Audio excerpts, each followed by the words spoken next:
আসসালামু আলাইকুম। কেমন আছেন সবাই? আশা করছি ভালো আছেন। নতুন একটা ব্লগ ভিডিও নিয়ে আসলাম আপনাদের মাঝে। আশা করি আমার ভিডিওটা আপনাদের ভালো লাগবে।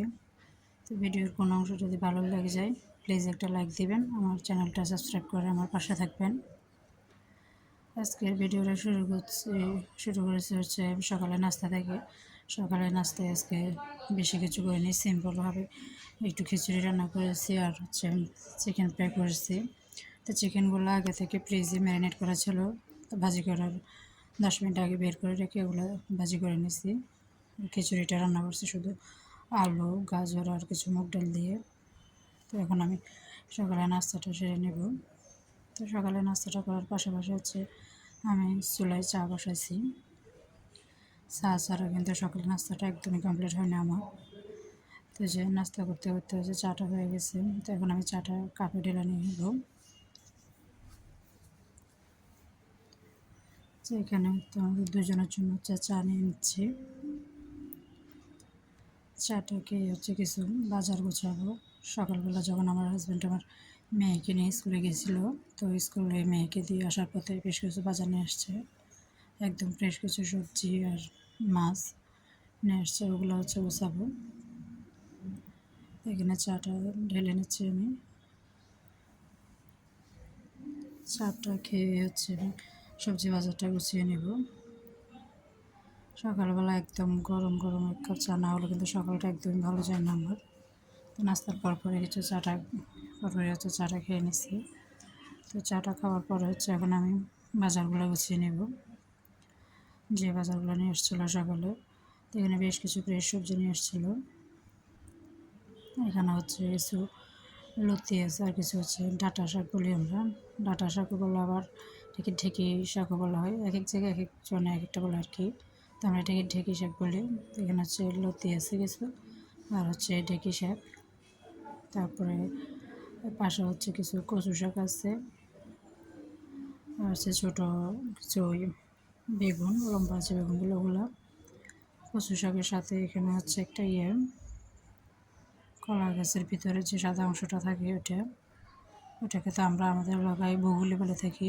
আপনারা কে কী বলেন প্লিজ জানাবেন। এই যে এটা আলু ভাজির মতো কুচি কুচি করে বুটের ডাল দিয়ে রান্না করলে একটু বেশি মজা।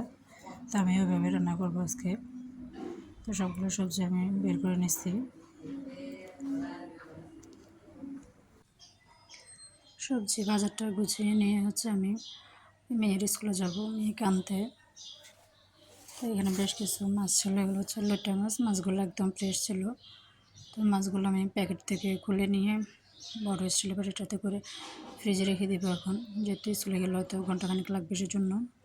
তো সবগুলো মাছ আমি স্টিলের বাটির মধ্যে ঢেলে নিচ্ছি। মাছগুলো কিন্তু একদম তাজা। তো এগুলোকে এভাবে আমি এখন ফ্রিজে রেখে দিয়ে চলে যাচ্ছি মেয়ের স্কুলে। তো আমি বাসা থেকে অলরেডি রেডি হয়ে বের হয়ে গেছি মেয়ের স্কুলে যাওয়ার জন্য। কিছুটা পথ বাসা থেকে বের হয়ে কিছুটা পথ হেঁটে তারপর হচ্ছে রিক্সায় উঠবো। মেয়ের স্কুলটা অতটাও বেশি দূরে না, আবার অতটাও কাছে না। আমি যাচ্ছি আর কি এখন মেয়ের স্কুলে মেয়েকে আনার জন্য, যেহেতু এখন পরীক্ষা চলতেছে। তো 11টা, সাড়ে 11টার দিকে ছুটি হয়ে যায়, সকালে 7:30 করে আসে। তো আমি মেয়ের স্কুলে চলে আসছি। ওদের পরীক্ষা অলরেডি শেষ হয়ে গেছে। আপনাদেরকে মেয়ের স্কুলটা একটু ঘুরে দেখাচ্ছি। প্রচুর রোদ, মাঠে দাঁড়ানোর অবস্থা নেই। তারপরে আমি ভিতর থেকে দাঁড়িয়ে একটু বাইরেটা ভিডিও করতেছিলাম মাঠের মধ্যে।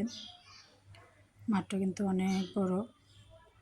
ওদের হচ্ছে গার্লস স্কুল। এখানে অনেক মেয়ে, প্রায় 3,000 3,500 মতো মেয়ে আছে ক্লাস 5 থেকে 10 পর্যন্ত। বিশাল বড় মাঠ, এখানে প্রচুর রোদ। তো কিছুটা ভিডিও করে বাসায় চলে আসলাম মেয়েকে নিয়ে। বাসায় আসার পর হচ্ছে আমি এখন দুপুরের খাবারটা খেয়ে নেব। সকালে যে সবজিগুলো রান্না করছিলাম, যে লোটা মাছ, কলা গাছে বগুলিটা, কচু শাক, এগুলোই রান্না করছি স্কুল থেকে আসার পরে। তো ভিডিও শুরু থেকে এ পর্যন্ত যারা আমার সাথে ছিলেন সবাইকে জানাই অসংখ্য ধন্যবাদ। ভালো থাকবেন সবাই।